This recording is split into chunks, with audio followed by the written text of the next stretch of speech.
Hello friends, मी नेहा माझ्या किचनमध्ये तुमचं स्वागत करते। आज मी तुमच्यासाठी एक सँडविचची रेसिपी घेऊन आलेली आहे, ती म्हणजे कोस्लॉ सँडविच। ही रेसिपी तुम्हाला नक्की आवडेल आणि लहान मुलांना तर ही रेसिपी खूपच आवडेल। तुम्ही नक्की ट्राय करून बघा आणि ही माझी रेसिपी जर तुम्हाला आवडली तर प्लीज लाईकचं बटन क्लिक करा आणि प्लीज माझ्या चॅनलला सबस्क्राईब करा। तर आता आपण कोस्लॉ सँडविचच्या साहित्य आणि कृतीकडे वळूया। कोस्लॉ सँडविच बनवण्यासाठी इथे मी सँडविच ब्रेडच्या स्लाइस घेतलेल्या आहेत 4, थोडंसं मीठ घेतलेलं आहे, चीज क्यूब घेतला आहे, बटर घेतलेलं आहे, चिली फ्लेक्स घेतलेला आहे, तुम्ही याच्याऐवजी मिरीपूड पण घेऊ शकता।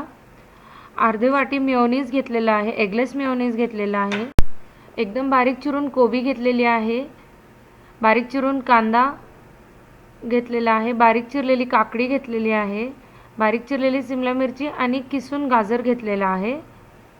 तुम्ही या सगळ्या गोष्टी किसून पण घेऊ शकता, पण मी इथे बारीक चिरून घेतलेला आहे। आता आपण हे सगळे साहित्य आणि मेयोनीज हे एकत्र करणार आहोत। सर्वात पहिल्यांदा त्यासाठी आपण ह्या सगळ्या भाज्या एका मिक्सिंग बाउलमध्ये टाकणार आहोत।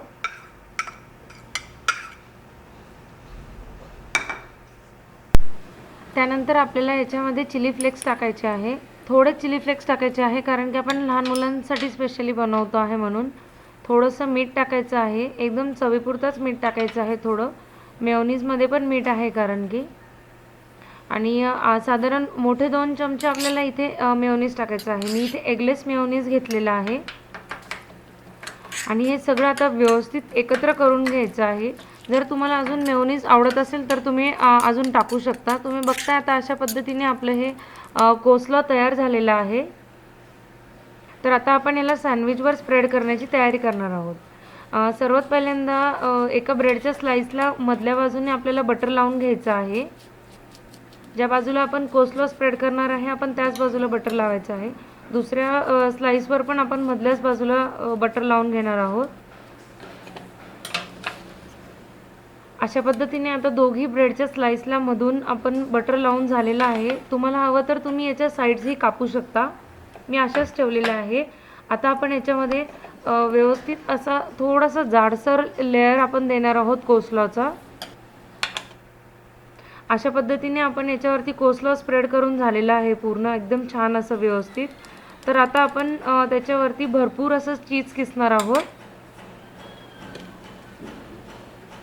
चीजने एक छान अशी चव येईल त्याला। आणि आता दुसरी स्लाइस अशी हळूच वरतून त्याला दाबून आपण आपल्याला हवा तो आकाराने आपण कट करून घेणार आहोत। मी इथे त्रिकोणी आकाराने कट।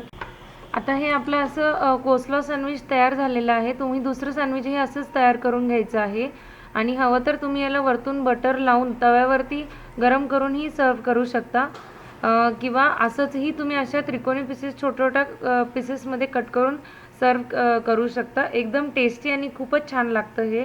जर माझी तुम्हाला ही रेसिपी आवडली तर प्लीज माझ्या चॅनलला सबस्क्राईब करा।